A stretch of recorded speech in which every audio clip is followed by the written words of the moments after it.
Queridísimos amigos, muy buenas tardes, espero se encuentren muy bien. Y hoy tenemos una entrevista exclusiva y muy especial. Me encuentro aquí con la gran historiadora Nadia Catán. Nadia, muchísimas gracias por su espacio, por su tiempo de compartir con nuestro canal. Bienvenida, ¿cómo está? Al contrario, Rabino, muchísimas gracias. El placer es todo mío. Gracias por invitarme.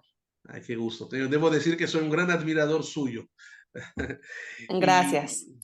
sí, bueno, Nadia es una realmente maestra muy buena de historia judía y de la historia del pueblo de Israel en general.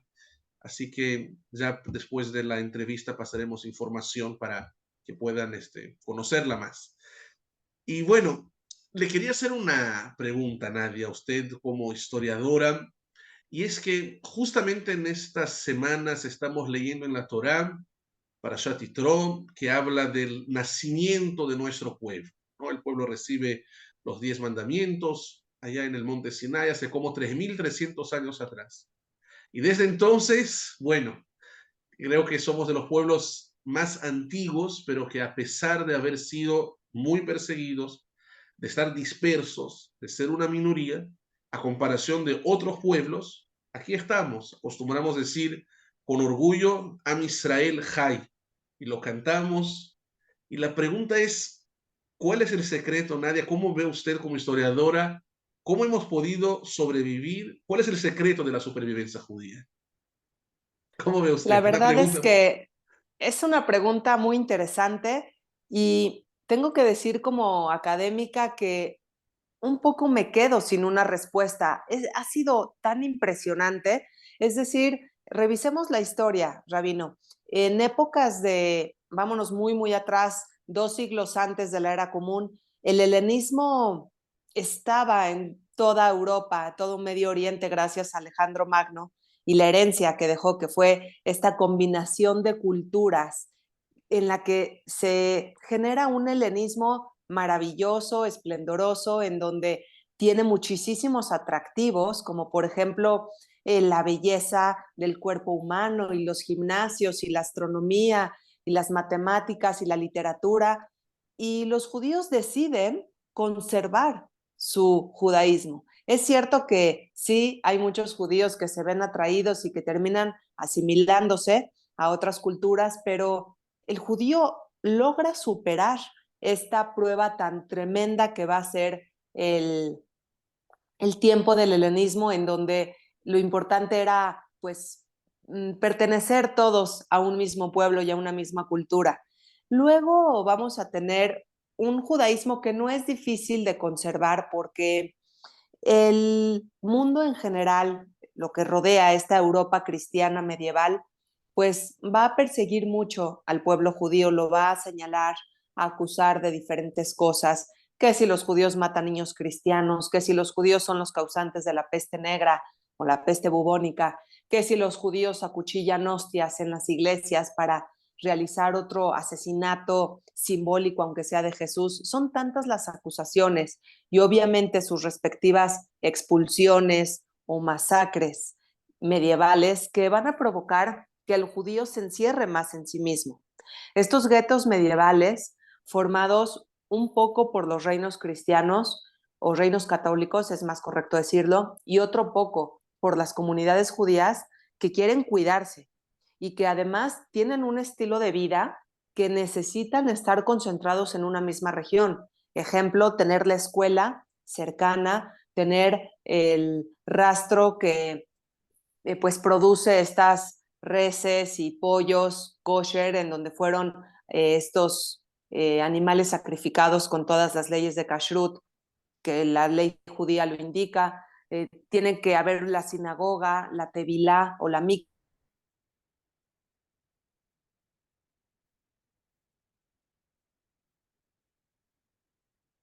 jóvenes, ya sean hombres o mujeres de la misma comunidad judíos, para que se casen con estas personas. Entonces, estos guetos, pues sí va a ser fácil conservar el judaísmo en esta Europa que tanto persigue al pueblo judío, pero la siguiente amenaza que vamos a tener son todas estas expulsiones como la de España en 1492, que se le dice a los judíos o se convierten al cristianismo o se van. Y pues tenemos una importante cantidad de judíos que deciden irse y conservar su judaísmo. Claro que hay quien decide convertirse al cristianismo, pero resulta impactante, Rabino, que realmente el judío ha tenido esa seguridad en su fe, esas ganas de continuar siendo judío. Hay esta pregunta de quién es judío ha sido muy interesante porque resulta que los judíos son una religión, pero es un poco complicado porque a veces si una persona no respeta nada del judaísmo, sigue siendo judío. Entonces, ¿cómo es esto posible? Y ante esta pregunta que se le ha hecho a varios intelectuales, yo me quedo con la respuesta que dio un expresidente del Estado de Israel que dijo, es judío quien se preocupa porque sus hijos y nietos sigan siendo judíos. Así que hemos tenido amenazas desde un helenismo, 2200 años, perdón, antes de la era común, en una Europa cristiana que decidieron los judíos seguir siendo judíos y tenemos otra amenaza que es la modernidad, ya en el siglo XIX, que simplemente los judíos son aceptados en el resto de la sociedad, considerados ciudadanos iguales y aún así el judaísmo logra conservarse. Cierro esta respuesta con una frase que me encanta. Rabino, usted conoce muy bien la historia de Hanukkah y entendemos perfectamente que pues estamos conmemorando que, que los judíos vencieron a los griegos, que el templo fue de nuevo purificado y que el judaísmo simplemente sobrevivió a esta gran amenaza. Pero yo creo que el milagro no es tal vez que la luz haya durado encendida 8 días. Yo creo más bien, y así lo dice la frase, que el milagro está en que esta luz no se ha apagado por más de 2000 años. Así que eso es lo que impacta en el judaísmo, esa perseverancia del judío por seguir siendo judío. Qué bello, qué bello. Muchísimas gracias, Nadia. Nos hace pensar, pero realmente es bastante impresionante esta perseverancia por seguir. Y como comenta usted, no solo las perseguiciones físicas de antisemitismo en cada generación, sino además el tema de la modernidad, que también ha sido un reto para la supervivencia judía. Wow, muy interesante. Y bueno, Nadia, por otro lado, el judío, podemos afirmar que vivimos en una generación en la que no solamente hemos podido mantener y seguir el judaísmo, sino puedo afirmar que hoy hemos renacido como pueblo, se han cumplido profecías. Yo creo que vivimos en una generación muy, muy especial en la que por un lado se vio tal vez la peor tragedia, ciertamente la peor tragedia que vivimos como pueblo, que fue el Holocausto, pero por otro lado también el renacimiento del pueblo, regresando a su tierra original, la creación del Estado de Israel que se desarrolla. ¿Cuál es su lectura como historiadora, eh, viendo algo, un contraste tan fuerte? O sea, el holocausto, la peor tragedia, pero años después el Estado de Israel. ¿Cuál es su lectura del tema? Bueno, yo creo que los judíos desde épocas del rey David no han tenido poder hasta el año de 1948, que es cuando se funda el Estado de Israel. Han sido un pueblo pequeño, siempre en cuestión numérica, a comparación de los pueblos que los rodean, los judíos siempre han sido minoría y siempre han estado a la merced de los imperios que llegan. Es decir, llegan los babilonios, destruyen el primer templo, luego llegan los persas y deciden que van a permitirles reconstruir el templo, y luego llegan los griegos y les permiten continuar con su religión. En tiempos de Alejandro Magno sí, luego en tiempo de los Seleucidas no, pero va a ser un constante estar en el ir y venir de lo que los grandes imperios decidan. Luego van a venir los romanos que van a destruir el segundo templo en el año 70 y ahora sí, Adriano en el año 135 va a decir judíos adiós de Judea de manera definitiva y en el año 135 los va a expulsar. Entonces, siempre no vamos a tener poder, no vamos a tener injerencia en nuestro propio futuro hasta que en el siglo XX ya después del coraje que fue la Shoah, o que fue el Holocausto como más es conocido, el judío decide, como bien lo dice Ari Shavit en su libro Mi Tierra Prometida, nuestra última parada es aquí. El judío entiende que este lugar, esta pequeña región que en ese momento era una colonia británica, con este tema y conflicto de era de árabes, era de judíos, bueno, ni una ni otra, era una colonia británica y antes era de otomanos, que no son árabes los otomanos, pero bueno, eso es otro tema. Entonces, en este tiempo que era una colonia británica, los judíos dicen, esta es mi última parada y comienza esta inmigración, a veces legal, a veces ilegal, pero completamente convencida esta migración de que los judíos deben de tener un estado propio. Independientemente de que hayan existido los judíos que emigran hacia esta región u otros que deciden quedarse en sus países, como pueden ser los judíos de Estados Unidos o de Argentina o de Canadá, bueno, de que es necesario un Estado judío, es necesario. Y eso sucede porque el Holocausto lo demostró. ¿Por qué el pueblo judío necesita tener un Estado propio e independiente? Es muy fácil. La respuesta no la da el pueblo judío, la da el exterior, que ha provocado no solamente el Holocausto, sino otras masacres antes de ellas, antes de este genocidio. Tenemos los protocolos de los sabios de Sion en Rusia, que es un texto que va a acusar a los judíos falso completamente, y entonces que van a provocar masacres antijudías en la Rusia zarista. Todas estas injusticias a lo largo de 2000 años van a demostrar que el pueblo judío necesita un estado propio, un refugio seguro. Vamos a quitar otros verbos. Vamos a quitar el verbo, perdón, merece. No vamos a hablar de lo que merece el pueblo judío o no. Vamos a quitar también el verbo desea o quiere. No estamos hablando de lo que el pueblo judío quiere o no. Estamos hablando de lo que el pueblo judío necesita. ¿Quién dejó clarísima esta necesidad? Los pueblos exteriores, que persiguieron, que masacraron o que expulsaron o que llevaron a cabo diferentes injusticias. Así que tenemos, sí, después de esta masacre tremenda, tragedia, que fue el Holocausto y que provocó la muerte de 6 millones de judíos, se queda en la historia la necesidad, ahora sí que completamente evidente a la vista de todos, que el pueblo judío necesita un Estado propio y lo necesitará por siempre.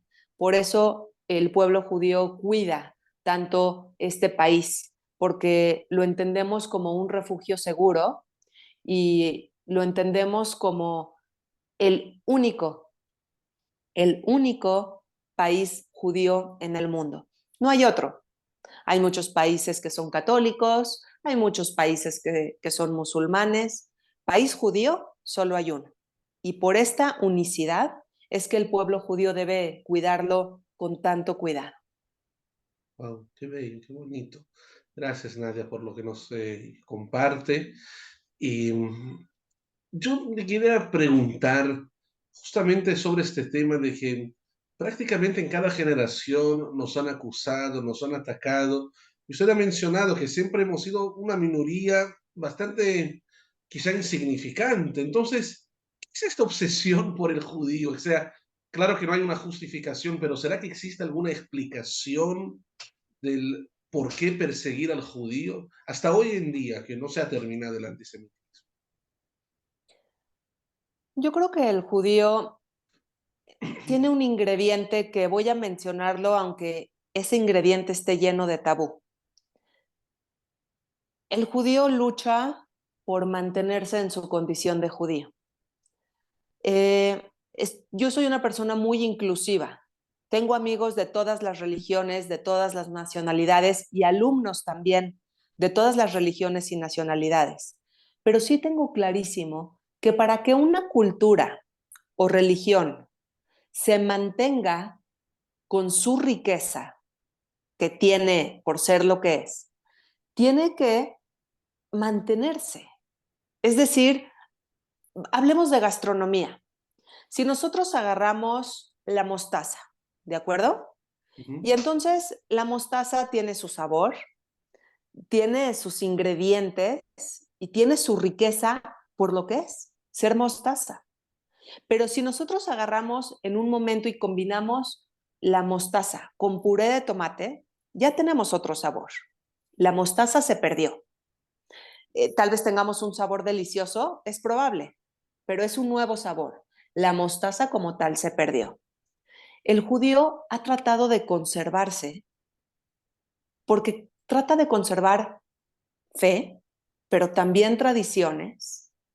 Y en este cuidado y en esta intención de preservarse, pues ha tratado de no mezclarse, hablo en cuestión matrimonio, con otras culturas o religiones. No es un acto de discriminación.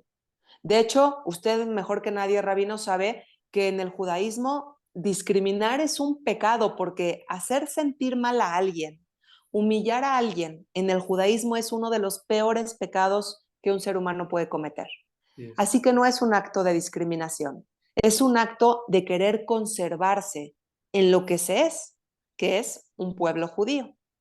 Quizá es este el ingrediente que ha provocado recelo, un mal sentimiento, hostilidad en los pueblos exteriores, porque por más que hablemos en un lenguaje amigable, el hecho de que, vamos a decirlo, yo como judía, trate de que mis hijos se casen con mujeres judías y no mujeres de otra religión, va a causar un mal sentimiento hoy, mañana y siempre.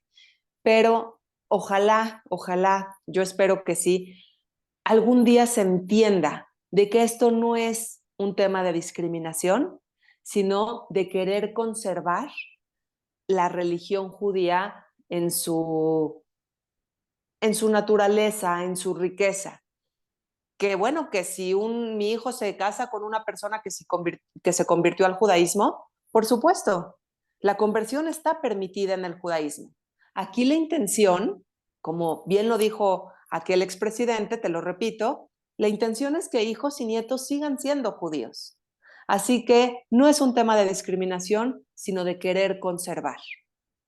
Wow, Solo qué eso. reto el poder conservar por tantos siglos y a pesar de tantos obstáculos. Eh, Así es. Interesante, Ujú. interesantísimo. Sí, sí, wow, wow. Eh, Nos invita a reflexionar y a pensar. Nadia, muchas gracias por sus respuestas. Yo me recuerdo la parábola de que cuando anunciaron que el mundo supuestamente en 3 días iba a estar bajo agua, que diferentes religiones se unieron a ver cómo van a seguir adelante o cómo despedirse antes de que el mundo se acabe. Aquellas personas incrédulas o ateas, entonces también cómo aprovechar los últimos días, ya que igual no habría nada. Y dice la parábola metafóricamente que los judíos pues se reunieron para ver cómo se hace para respirar bajo agua, porque el que el mundo esté bajo agua no debería ser el final, sino seguir adelante. Ese es el reto y creo que hay un mensaje muy fuerte para toda la humanidad, ¿no? El mantenernos y seguir adelante a pesar de ella. Qué bello. Claro. Muchas gracias, Nadia, querida, por su aporte. Y bueno, espero que me fue bien entrevistando también a una gran periodista que es la experta en hacer preguntas. Eh, bueno, yo quiero invitar a todo nuestro público a seguir a Nadia, nadiascatán.com. Vamos a poner abajo su página web. Ahí pueden pedir también una muestra gratis. No sé si Nadia gusta contar un poquito de los cursos que usted tiene. Gracias, Adelante. Rabino. Pues sí, yo me dedico a dar cursos sobre la historia del pueblo judío, sobre el holocausto nazi y la Segunda Guerra Mundial y también sobre el Estado de Israel. Son 3 cursos diferentes. Cada uno de ellos empieza en enero y termina en diciembre, siempre. Cada uno de ellos es por Zoom para que personas de todo el mundo puedan conectarse.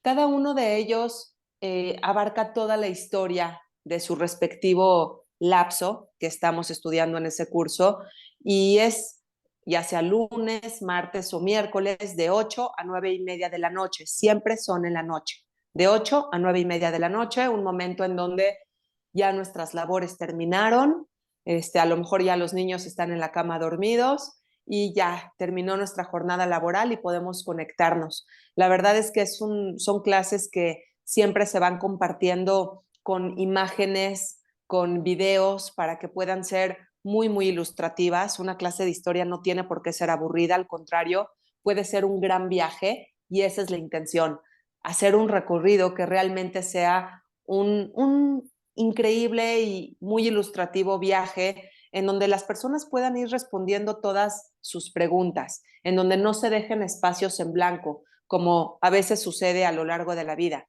Las personas tienen 1000 preguntas sobre la historia del pueblo judío, pues aquí las vamos resolviendo de manera cronológica y muy puntual. Para quien quiera recibir una clase muestra, lo único que tiene que hacer es entrar a nadiacatan.com.